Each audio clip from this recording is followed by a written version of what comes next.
In today's lesson, you will review how to solve quadratic equations by factoring, and you will learn how to solve certain quadratic equations by taking the square root of both sides.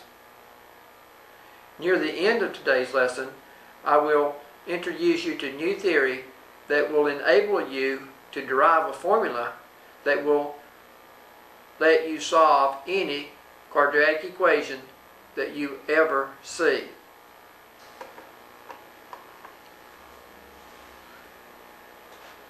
Okay, let's start by looking at something you had in the previous tape.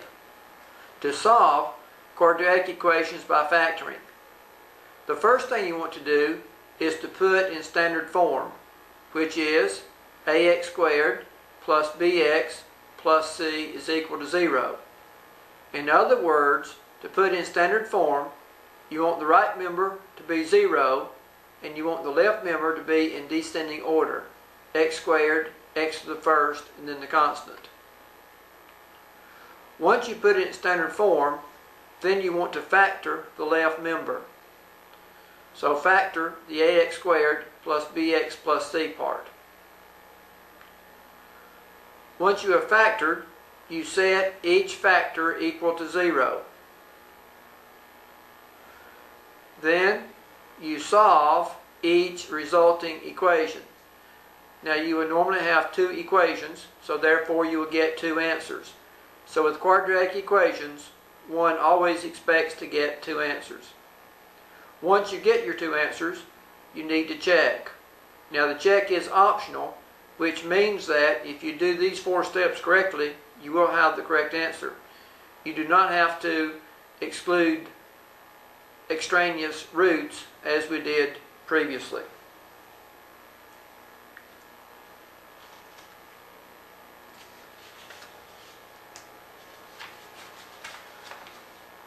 Let's look at an example. Let's solve 2x squared plus 5x minus 12 is equal to 0. Okay, step 1 is to put in standard form. It's already in standard form because we have the right member 0, the left member in descending order. So now what I want to do is to factor the left member. Well, I have to factor by guess and check. The only way of getting 2x squared would be 2x and x. Now this is a negative sign, so therefore I know my signs are different. So I'm going to put one is plus and one is minus. I think I'm going to guess this way. Now I need to find what I can multiply together to get 3. To get 12. I need to get 12. So what could I multiply together to get 12? Well, 3 times 4 gives 12. Let's guess 3 and 4 to see if it checks. 2x times x is 2x squared. 2x times 4 is a positive 8x. A negative 3 times x is a negative 3x. A positive 8x plus a negative 3x is 5x. And then negative 3 times a positive 4 is negative 12. So it does indeed check. Now I need to set each factor equal to 0. So I say 2x minus 3 is equal to 0. X plus 4 is equal to 0. Well, if 2x minus 3 is equal to 0, to solve it, I need to add 3 to both sides. So I could get 2x minus 3 plus 3 is equal to 0 plus 3. Notice I'm adding 3 to both sides, which gives 2x is equal to 3.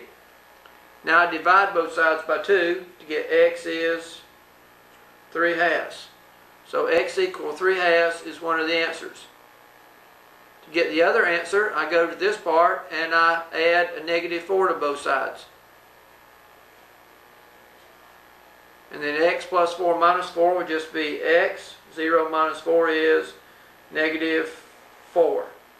So I get my two answers. X is 3/2 or x is negative 4. Now I'm not going to check them. the check is optional. You should check it for yourself to make sure that I did the problem correctly. I probably will check the next one for you, but this one I'll leave the check to you. Let's solve 2x squared is equal to 5x. Well, the first step is to put it in standard form. So I need to add a negative 5x to both sides so I can make the right member equal to 0. So I can say 2x squared minus 5x is equal to 5x minus 5x. I subtracted 5x from both sides. Then I get 2x squared minus 5x is equal to 0. Now I have it in standard form. The right member is equal to 0. Left member is in descending order. Now I want to factor the left member. To factor the left member, I can take out the common factor of x. So I have x times 2x minus 5 is equal to 0.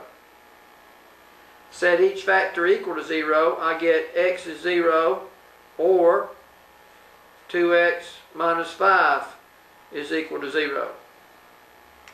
X equals 0 will be one of my two answers. Now if 2x minus 5 is equal to 0, then I get 2x is equal to 5 by adding 5 to both sides. If I divide both sides by 2, I get x is 5/2 as my second answer. So x is 0 or x is 5/2. Okay, let's check those. Let's check 0 first. So we're going to check x equals 0. We have 2x squared on one side, 5x on the other side.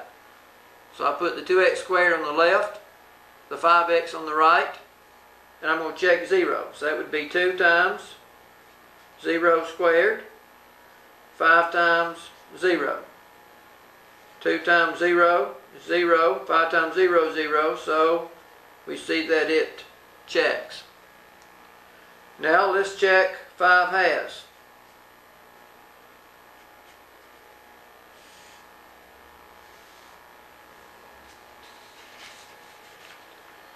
We have the 2x squared and the 5x. So we have 2 times 5/2 squared, 5 times 5/2. This would be 2 times 25/4, because 5/2 squared, 5 times 5 is 25, 2 times 2 is 4, which would be 25/2. Because I can reduce 2 going to 2, 1, 2 going to 4, 2. 1 times 25 is 25 over, it's understood to be over 1, 1 times 2 is 2. Working on the other side, it's understood to be 5 over 1. 5 times 5 is 25, 1 times 2 is 2. So we can see that it does indeed check. Both answers check. So the answers are 0 and 5/2.